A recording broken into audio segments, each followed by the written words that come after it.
back to another episode of the Toothless Tigers. We are at spring training of 2027. Not much happened in the off season since the last episode. The only thing was we did in fact sign Sandy Alcantara to that 3-year deal, 9.5 million per annum with the player option for the final year. Like I said, it's not really something. Probably not going to end up keeping him all those 3 years, is my estimate. We'll see. I mean, he could have a really good pitching year this year, and we may want to keep him, or equally, may have a really good year, and we want to use that to trade. He had a 4.5 win season last year, pitched 200 innings. Kind of what I want from him this year. He's a solid guy who's going to give you a lot of innings. He's actually our ace now as well. The two off-season acquisitions are leading the league line for us with Lizardo and then Dollander, Madden Scooble. Batia looks so good, and he already looks pretty good. My only concern is his injury proneness being fragile, which does worry me a lot. Questions whether I even trade him just because I don't want to deal with that kind of thing. But we'll see. He's going to start in Double A for me, I think. Maybe Advanced A. We'll see. But he's gonna pitch a bit in spring training. See what is going on. Looking at the rest of what we have up here, we've got a load of guys. Obviously, the main guys we have up. Then we've got people like Max Carlson, who's kind of knocking on the door. That weird overall potential doesn't look great, but his stats look pretty good. He was pretty solid. Well, he wasn't great in Double A, but he got a Triple A and he was pretty good there for 10 innings. Not much. Ross Dunn is up. Another guy had a good year last year in Advanced A and Double A, so maybe he will be starting Triple A. Mortkin, maybe he can provide something maybe towards the end of the year. Carmine Salgado, who obviously we drafted, he's here. Von Smeltzer, a guy we drafted in the 9th round as a reliever, already looking pretty good. He'll get some potentially some pitches this year in what's only spring training. Jamie Arnold, he was our first round pick last year. Sorry, 2 years ago in 2025, really regressed, but potentially something can happen. He's a very good defender, but we need more than that. Job just looks, it's a shame what's happened to Jackson Job. That injury really killed him,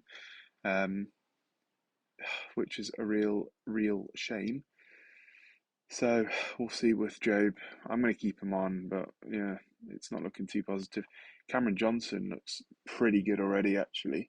A guy who was in high A last year, probably start Double A this year. A couple others. Brian Hurt is still knocking about. Bryson Mounts, another guy who was a minor league free agent signing, looks pretty good. So we'll see what he can do. And then on the lineup side, we've got quite a few faces up here now. Our lineup looks like Churrillo, Green, Hendrick, Nakao, Wynn, Young, Dingler, Workman, Byers against righties and lefties, I believe. Or Eduardo Valencia they put in. So he's a guy who's been in AAA the last couple of years, been playing pretty well. Honestly, a guy we could trade, to be honest. Not actually really going to want to use him. He's on the team just in case. We see a couple of the prospects are up. Max Clark is up here. See what he can do. Henry Bradfield Jr., a waiver guy. We got Roberto Campos, guy who's been up and down. Had a really good year last year across 2 levels. See maybe he can do something at the big league level. Carter Matheson, a guy who's kind of log jammed at the moment. Someone we may look to trade for pitching help. Abel Bastidas, a guy who could potentially even take over the shortstop role. He's a really good defender, and he hit pretty well last year. Erie for sure. Jace Young's obviously George Lombard Jr. Guys falling down the prospect rankings. I think I'm going to regret not trading him when I should have.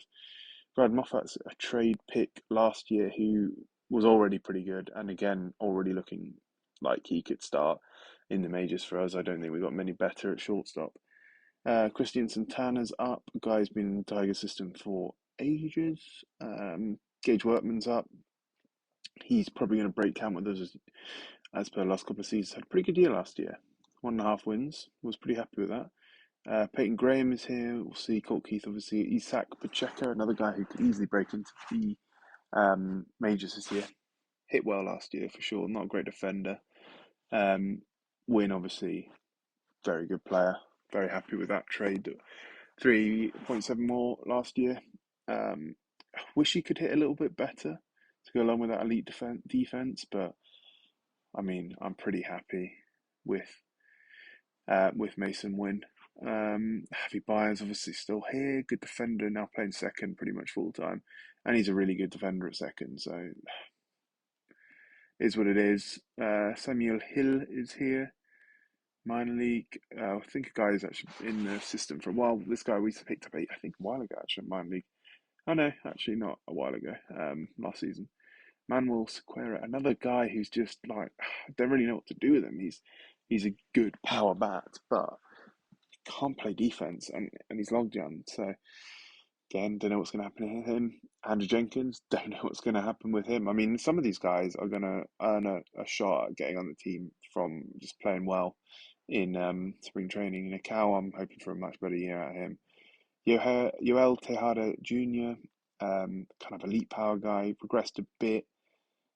I mean, he's not too bad. He's an elite defender at first.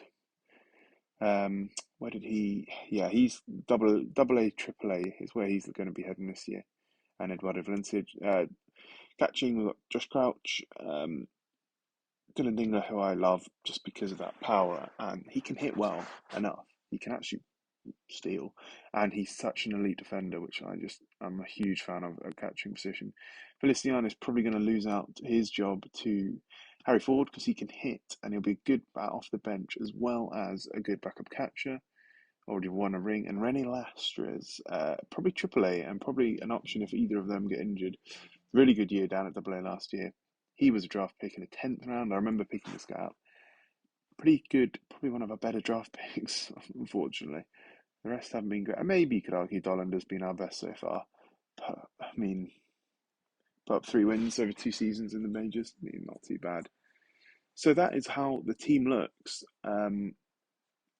I'll probably come back toward the end of spring training, if not at the end of spring training, with the lineup sets and show you who's made camp because there's certainly some spaces to be made. So I'll see you back in a minute. So we have made it to opening day, and I've made a few moves and set the roster. So quick look at Illich wants us to try and keep close to 500, which we certainly will try, and we did obviously last year. We actually beat 500.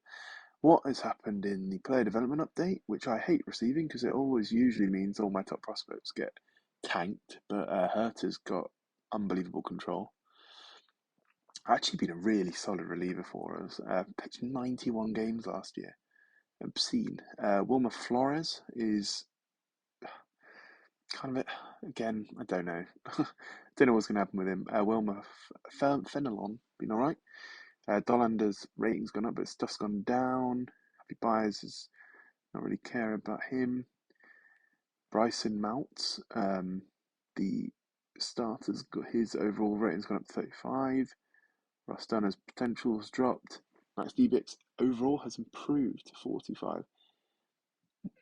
He'll be knocking on the door very quickly. Prelander Bro, unfortunately, hasn't broken camp with us.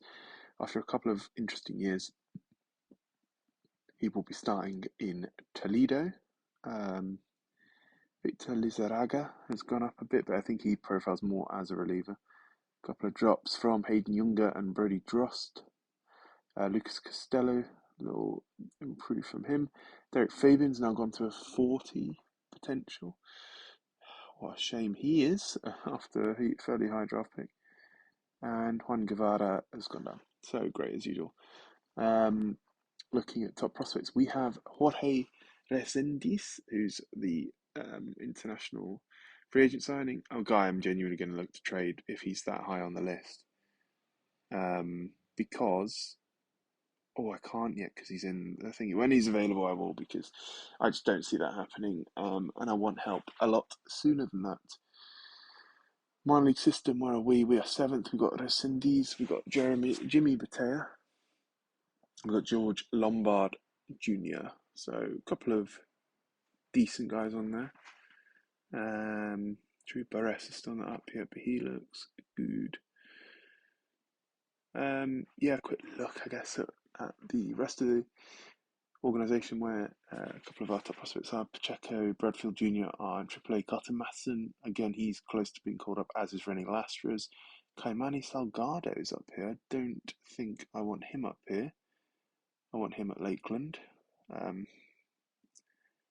He'll be going there quickly. Just goes to this and do this and go back to this and go back to that. So DBX, like I said, really good. Ross Dunn's looking good. Bryson Mart's actually going to force him as a pitcher, as a starter, sorry. Because I think he needs to be a starter. Looking at those stats, he's only going to develop if he starts. So we'll go look at that. Job, again, man, I'm actually going to force him as starter, but he couldn't make camp. He wasn't pitching well, and I can't. As much as I love the man, I need to maybe wait a bit longer for him. Very sad. Very, very, very, very sad. Anyone? Yeah, a couple of more guys. Roberto Campos down here. I want these guys to get some action, and they should really be pushing to impress me and get promoted, of course. So, Kumar Rocker, I forgot about weird Kumar Rocker. He's starting down here, as is Jimmy Patea, Cameron Johnson, Lizaranga and Max Carlson, all down here. That looks good to me. Single A advanced, we've got Jimmy Arnold, Nick Bitchko, a guy we signed. Anyone in the lineup of note? Not really. Double O can remember. Tejada Jr.'s there. And down here we have got sorry, where thingy should be here. Yes, Max Clark is here. He's in the lineup, leading off. Let's hope he can develop, because I gave up a lot to get him. So we'll have this game against Seattle. Actually, before I do this, I want a quick look and see what they predict for us. 81-81, bang on 500. They predict the Twins to win 98 games, be the best team in the American League. They have Jose Diaz as an outstanding pitcher for us. I would expect him to have another great year. Maybe a guy we look to trade for some talent. I don't know. I quite like him. I'm not sure I want to do that. Jace Boffrin's on here. Interesting. Quite like Jace Boffrin. Anyway, we're getting distracted. Let's progress on to this game. We're going to go a bit quicker because this we'll do go by runners in scoring position. We are leading off with Churi, had a really good spring. Green is on second here with 2 away for Hyoji Nakao, who's going to slap one up the middle, but the shortstop shadings up the middle makes the play. The inning is over, so it comes to the mound. Jesus Lazardo for his debut in a Tigers jersey. Tim Anderson reaches second, 2-1 count, 1 out for Julio Rodriguez, going to single up the middle, and that is likely to score a run, as Green is not going to gun out Tim Anderson from there. So they take an early 1-0 lead here. That's all she wrote in the first. So one's in the books. We got Win Young Dingler up, and Win leads off with, I believe that to be a double on the first pitch of his season. And now it's 1-1 count to Young with a runner on second. Young laces one to right. It's going to get down for a double. Well, it's not. It's going to get down for a single, but Win scores all the way from second. Young ties us up at 1. Still none away, but nothing doing for the rest of that. Now Lozardo's up. Tommy Edman leads off with a double. Here's Austin Hayes, all-star in real life. Full count, he strikes out. Servant up next. 0-2 count to him. He strikes out. Lozardo fighting back. Full count to Ritter. Strikes outside here. In the second, he's looking sharp to begin the season. Chirrillo now on second. He reached on a single and then has got second. Austin Hendrick now up 2-2 count to him. He gets plunked, so runners on first and second, one away here in the top of the third. Up comes the cow and he strikes out swinging. Not good from the cow, and then Win is up in an 0-2 count. Strikes out looking as well. Not looking as well, but he strikes out, and we go bottom 3. Lozardo up, 2 are on for Feltner here. 1 away, and he gets plunked by Lozardo. Not what you really want to see, so I'm going to go and get Wilmer Flores. That's quite early. Just going to have a mound visit. See, he feels great. Okay, so what can you do against Spencer Steer? Give up a double. Oh no, single. Run scoring single for Feltner. Seattle take lead 2-1. Here comes Tommy Edman, hit a double last inning. Tattoos one to centre. Green calls him off, makes the play. It's going to be a sac fly and an RBI, and it's 3-1. 1-2 count to Hayes strikes him out. So he gets back, but laboured inning for Luzardo. I'm going to sit Flores for now. What can we do? Dingler on second, one away for Javi Baez, who strikes out. Unsurprisingly, 2-0 count now to Gage Workman on second. He's going to lace one to left, but what a play by the third baseman. That was Tim Anderson there, making a stunning play. And that's the end of the top of the fourth. We go to the bottom. Let's see. Luzardo allows Servant. I'm going to bring in Wilmer Flores now to face Alex Rodriguez.